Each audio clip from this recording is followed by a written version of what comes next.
여러분, 사회가 정말 정신없이 변하던 시기, 그런 격동기 속에서 아주 독특한 공동체 하나가 태어났다면 어떨까요? 오늘 바로 그 시작을 한번 같이 따라가 보려고 합니다. 자, 여기 인형문 하나가 있는데요. 이게 바로 오늘 저희가 파고들 질문입니다. 이 독특한 교회, 과연 보통의 방식이 아니라면 대체 어떻게 시작됐을까요? 이 교회가 왜 생겨났는지 그 왜를 이해하려면요, 시간을 좀 거슬러 올라가야 해요. 바로 미국 역사상 가장 혼란스럽고 또 격동적이었던 그 시대로 말이죠. 자, 보시면 1960년대, 70년대. 정말 정신없는 시기였어요. 케네디 대통령 암살, 마틴 루터 킹 목사 암살, 베트남 전쟁은 끝날 기미가 안 보이고 민권운동, 여성운동의 목소리는 점점 더 커졌죠. 말 그대로 사회 전체가 들끓으면서 기존의 모든 것, 모든 권위에 이게 정말 맞아? 하는 질문을 던지던 때였습니다. 그런데 이런 혼란 속에서 특히 젊은이들이 보기엔 어땠을까요? 기존의 교회들은 전쟁, 인종차별, 여성 문제 같은 아주 중요한 질문에 뭐랄까, 속 시원한 답을 주지 못한다고 느꼈던 거예요. 교회가 세상과 너무 동떨어져 있는 거 아니야? 하는 생각이 들기 시작한 거죠. 바로 이런 갈증, 변화에 대한 열망에서부터 하나의 실험이 시작됩니다. 사도행전 공동체라고 불렸는데요. 그러니까 정해진 교회 건물이나 틀 밖에서 사람들이 모이기 시작한 거예요.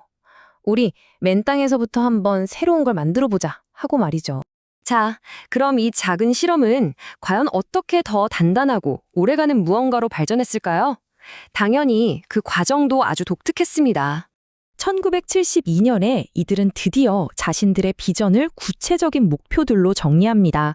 보시면 나이와 성별을 넘어선 교제, 불이한 사회 구조에 맞서는 것, 여성이 중요한 역할을 맡는 것, 하나하나가 다 파격적이었죠. 근데 여기서 정말 재밌는 게 이 마지막 항목이에요. 건물을 짓는데 엄청난 시간과 돈, 에너지를 쓰지 않겠다. 와, 이건 당시 크고 화려한 교회를 짓는 게 당연했던 분위기에 정말 정면으로 맞서는 선언이었던 거죠. 하지만 아시죠? 이상은 언제나 현실이라는 벽에 부딪히기 마련이잖아요. 이 새로운 교회도 성장하면서 아주 대담했던 이상들이 하나둘씩 현실적인 문제들과 쿵 하고 부딪히기 시작합니다. 예를 들어 리더십 문제요.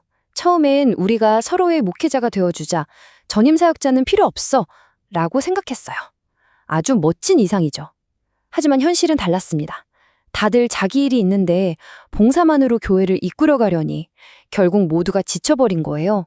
설교의 일관성도 필요했고 전문적인 돌봄도 필요하다는 걸 깨닫게 된 거죠.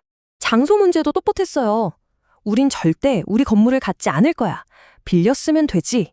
이것도 처음엔 아주 확고한 원칙이었습니다. 그런데 교회가 계속 성장하니까요.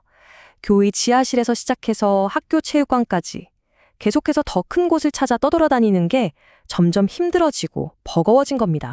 공동체 크기도 마찬가지였어요. 마이크가 필요 없을 정도로 작은 교회를 유지하자, 모두가 서로의 얼굴과 이름을 아는 그런 곳 말이야. 이런 친밀함을 정말 소중하게 여겼거든요. 하지만 이들의 비전이 워낙 매력적이었던 걸까요? 사람들이 계속 모여들었고 교회를 둘로 나누자니 그건 또 너무 마음 아픈 일이라 결국 성장을 받아들이게 됩니다. 자, 여기서 핵심은 이거예요. 이들은 이상을 그냥 포기한 게 아닙니다. 현실과 부딪히면서 이상을 버린 게 아니라 오히려 현실에 맞게 다듬고 조정해 나간 거죠. 그래서 이걸 단련된 이상주의라고 부르는 겁니다. 젊은 시절의 순수한 이상이 현실 속에서 깨지지 않고 오히려 더 단단해진 거죠. 그리고 이 단련된 이상주의의 정수를 보여주는 사건이 바로 마침내 그들이 자신들의 집, 즉 교회 건물을 짓기로 결정했을 때 일어납니다. 처음에는요, 말도 안 되게 적은 예산을 가지고 자신들의 독특한 신학과 가치를 표현할 공간을 만들어야 했어요. 당연히 쉽지 않았죠. 지역 건축가와 일하다가 예산 문제로 거의 포기할 뻔했는데 그때 세계적인 건축가 군나르 버커츠에게 연락을 한 겁니다. 놀랍게도 버크츠는 이 터무니없는 예산을 보고 이건 못해요가 아니라 오히려 창의적인 도전으로 받아들였습니다. 그리고 그들의 비전을 딱 한마디로 꿰뚫어갔죠. 제가 이해하기로 당신들이 원하는 건 우아한 삼배옷 같은 교회군요. 맞습니까? 바로 이거였습니다. 평범하고 소박한 재료로 기품 있고 아름다운 공간을 만드는 것. 그렇게 해서 완성된 교회는 정말 단순한 건물이 아니었어요. 모든 공간에 그들의 믿음이 녹아 있었죠. 하나님은 빛이시다라는 신념을 담아 천장과 창으로 자연광이 쏟아져 들어오게 했고요. 일렬로 앉는 대신 반원형으로 둘러앉아 서로를 바라보며 하나님의 가족임을 느끼게 했습니다. 심지어 건물 중앙에는 생명의 나무를 상징하는 강철 기둥이 지붕을 받치고 있죠. 말 그대로 그들의 신앙 고백이 그대로 건축이 된 셈입니다. 하지만 이 교회의 이야기는 여기서 끝나지 않습니다. 건물을 지었다고 끝이 아니었죠. 사실 이들은 미처 몰랐어요. 자신들이 새로 자리 잡은 이 교회 지역이 그들의 다음 사명을 바로 코앞에 가져다 줄 줄은요.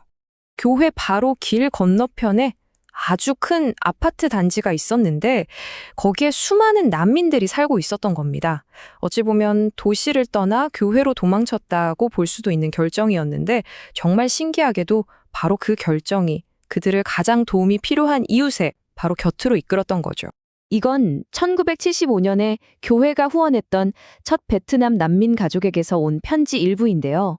이 짧은 글에서 그들의 헌신이 한 가족의 삶을 어떻게 바꾸었는지 그 깊이가 느껴지지 않나요? 그리고 이 시작은 일회성으로 끝나지 않았습니다. 수십 년 동안 꾸준히 이어져서요. 지금까지 전 세계에서 온 400이 넘는 난민 가족과 개인들을 돕는 아주 중요한 사역으로 자리 잡게 됐습니다. 결국 이 모든 변화 속에서도 창립 초기의 그 비전은 현실과 부딪히면서도 살아남았고 오히려 더 활기차게 이어지고 있는 겁니다. 그들의 예배, 그들의 건물, 그리고 이웃을 향한 섬김까지 이 모든 것이 보여주죠. 이상은 현실 앞에서 부서지는 게 아니라 오히려 현실을 통해 더욱 단련될 수 있다는 것을요. 이 교회의 이야기는 그래서 우리에게 아주 의미 있는 질문을 던집니다.